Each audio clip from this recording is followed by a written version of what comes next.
Hey, everybody, it's Eri from Tokyo. This is your cryptocurrency update from Japan, and I'm sorry. I don't know, my camera's not working again right now. I even put lipstick on, and I just don't have the time to shut everything down and then open all my tabs back up and put them in the right places. It's 8:10 p.m. I haven't had dinner, but I really want to get this video out because holy cow, I'm on overload. The developments in the last few hours have been lightning bolts from the sky. I uploaded a video earlier today, and that is the entire 30-minute discussion from Ripple's chairman, Chris Larsen, where he spoke with the Fortune reporter. And it has really created a tremendous amount of press. You should probably watch the whole discussion in its entirety. And should you want to look at the discussion that I put on the video for you, this is what the card looks like. It's called Ripple Relocation on the Table, with places like Japan, Switzerland, Singapore, and the UK. Those are some of the possible locations that Mr. Larsen said were on the table to relocate the Ripple headquarters to, because they are much more friendly when it comes to digital assets. And these countries also have a lot of regulatory clarity. So I think that going back to taking a look at this article, yeah, not only was Chris making a case that was well described in the writing by Siamak Masnavi, which I'll put a link to that in the description below, but China is just itching to be the one that designs the next fintech system. And they already have thrown 1.4 trillion in committed capital to a variety of technologies, and blockchain is right at the top. Compare that to the US, well, it's not even really comparable. And I listen to some YouTubers out there and other SNS talking heads who seem to be living inside an American fishbowl. I'm sorry, that might be hitting you the wrong way, but you know, when I hear them preaching that the US is not behind, that is just wrong. And Chris Larsen goes on to say to be honest, that they're looking at relocating the headquarters to a much more friendly jurisdiction. And yes, they named the UK, Switzerland, Singapore, and Japan. And of those four, I think Singapore is the best. And why do I think so? Well, it's an English-speaking country. I mean, it's not necessarily everybody speaks English, but probably more than 80% of that population is very, very fluent in English. You also have probably, arguably, the safest country in the world, Singapore is. It's the center of digital growth in Asia. Yeah, that's I think everyone would agree. It has great food too, by the way. That's number 4. That ranks really high on my list of places where I want to live. And the 5th reason is because, well, with the changes in Hong Kong, Singapore is really now becoming the new financial center of Asia. So let me just continue on. I want to get one quick bit of news out of the way with MoneyGram, and then I'm going to talk about some other developments that have happened that have me, spinning a bit with excitement. Well, this is Walmart, and they have extended their 2-year collaboration with MoneyGram to 2024. It was released on the 6th, and this will continue to enable growth, especially in remittances. You know, half of the workers that Walmart has are part-time. Those part-timers, half of those are Latino and Asian. And this is according to Reuters, that those workers that are working part-time have really close family ties to those developing countries that so often get money sent back home. So you're probably looking at close to 1 million part-time workers that fall within that demographic. And for them to have the convenience also of Walmart to be sending money back home, yeah, it's an important, very, very important cross-border remittance partner. So I'm sure there's a lot of domestic transfers with Walmart, I'm sure, but I think you can't disregard the cross-border remittances that occur from that location as well. All right, now let me get you into some news that really is kind of exciting. This is Sygnum Group and SBI. They established today in an announcement an early stage fund. Now, if you're unfamiliar with Sygnum, it's the world's first digital asset bank and a digital asset specialist that is in Switzerland.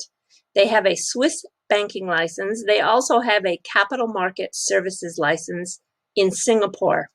They operate globally, and in every aspect of what moves this world financially, they are taking part. They specialize in things like custody, brokerage, tokenization, asset management, lending, B2B banking. It's really top drawer in terms of the team and the directors. Digital assets, I'm telling you, everybody, have graduated. The diplomas have been given out. And this deal creates a fund, a pile of cash to expand product offerings in Asia and Europe, finding those golden eggs in the financial market infrastructure that offer enterprise solutions for the digital economy. And the digital assets with the distributed ledger technology for private investment has increased 7 times over in the last 5 years. And both SBI and Sygnum, they expect to play an active role in creating greater liquidity in post-investment. What does that mean? That means they want to create an easy exit for that return on investment. The capital from SBI comes from SBI Ven Capital. This is a wholly owned group company of the mothership in Tokyo. And if that's not enough for you, double check your seatbelt, because late last night we heard that Binance and the partnership that they were trying to enter with the Japanese exchange called TaoTao failed. The two companies ended the negotiations and there was no reason given. I heard a lot of people speculating that it was because Japan is too difficult to work with. Actually, that's not true. They have a lot of hurdles to jump through. That's why CZ from Binance was in Japan, but when he saw all the hurdles he originally had to jump through, he decided to go to Malta. And I think a lot of you might not know that if you've come into this space after 2018, but CZ really loves Japan. He has said that on numerous occasions, and he gave a very generous donation to the flood victims when the southern part of Japan had some devastating flooding a couple of years ago. So I really know he wanted to be here. And so I think that the answers people were speculating on yesterday just didn't resonate with me at all. TaoTao is an exchange that is backed by Yahoo and went live in May. It's a rather small exchange, but still, you know, it has market share. Well, about 3 hours ago, SBI announced that the SBI Liquidity Market, which is a wholly owned group company of the mothership, yeah, that mothership has Mr. Kitao at the helm. They snagged the entire company. Yeah, they just decided to make it a wholly owned subsidiary. This makes exchange number 4. So Helen Parts, who wrote this article, she doesn't know really. I think she should have mentioned of really how active Mr. TaoTao has been, because it says here that they now just have 2 licensed crypto trading platforms in Japan. But you know what? They have SBI VC Trade, 100%. They now have TaoTao, 100%. But don't forget that Mr. TaoTao invested in FX Coin with an undisclosed amount. I can tell you, undisclosed amounts always mean a lot of money. And fourth is Bitflyer. SBI led the $27 million Series C funding round for that exchange. So that makes number 4. I mean, we're talking about a very savage move today.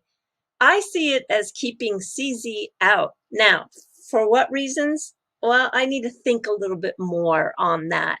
I don't want to just talk off the top of my head. I also want to read some of the articles that are going to be written over the next couple of days in Japan that talk about this move. But this was a very, very strategic move. And with Ripple changing their status quo and accelerating the efforts in building out the leadership, driving real change with their new branding and the organizational leaders, keeping it relevant to this wickedly fast-changing space. I want you to look at this interview article that came out today in Japan, where you can see how fast Mr. TaoTao is also driving this real change. He's calling for no more bank branches and no more ATMs. Oh gosh. Yeah, I don't know. This news today just really all of it just has me going. All right, we are jumping to the fluff, which I'm very excited to tell you about this. This is Japan Rail East, known in Japan as JR, and JR in Japanese is the big railway giant that runs those tracks all through. I can show you here, this area here. This is all of the JR East geographic area. And what they've done is they've started on the 16th of October. It's going to include a pass for all their lines, including the bullet train, which is called the Shinkansen. And this is a pass that you can get for 3 days. Adults is going to cost you around $110. The children's pass is about $50 US. That is a screaming deal when you talk about using the bullet train. And it's going to be a promotion that's valid until February 28th. I have a sneaking suspicion, depending on how it goes, that probably will be extended. And all you have to do to qualify, and it doesn't matter your visa status, if you're a visitor or you're a permanent resident here, as long as you can show a foreign passport from any other country other than Japan, you can get one of these passes.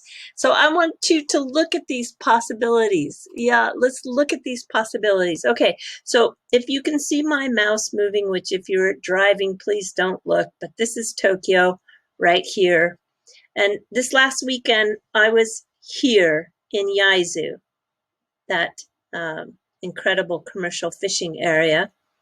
And this round trip for me to go over the weekend was $140 US, just a round trip to get from here to here.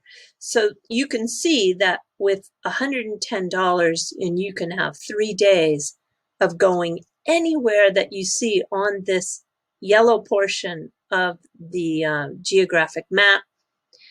You can go see the snow monkeys near Nagano. You can go skiing in Niigata. easily you could hit 3 areas easily because the bullet train is so fast. I mean, it is so fast. You could, if you really pushed it, you could get to 4 areas in 3 days. And one of the places I want to talk about is going to Matsumoto. This is a castle town, and it is someplace that I really want to see. It's surrounded by the beauty of the snow-covered Japanese Alps, and it is a castle that dates back to 1593. It's the oldest remaining castle in Japan, and it's only about a 10 or 15-minute walk from the station. So it's one of those castles that you can easily get to. It was almost destroyed in 1872 when it fell into disrepair, and it almost sold at an auction. Can you believe that?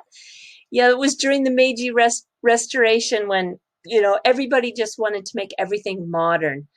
But the townspeople saved it, and then the funds were gathered to restore it. They started that restoration in 1903, and 10 years later it was done. And you can enter the castle now, and it has a museum on the 2nd floor. And this room here, this is the Tsukimi Yagura, the moon viewing room. Yes. All right, everybody. Yes, do take care. Sayonara for now. Bye-bye.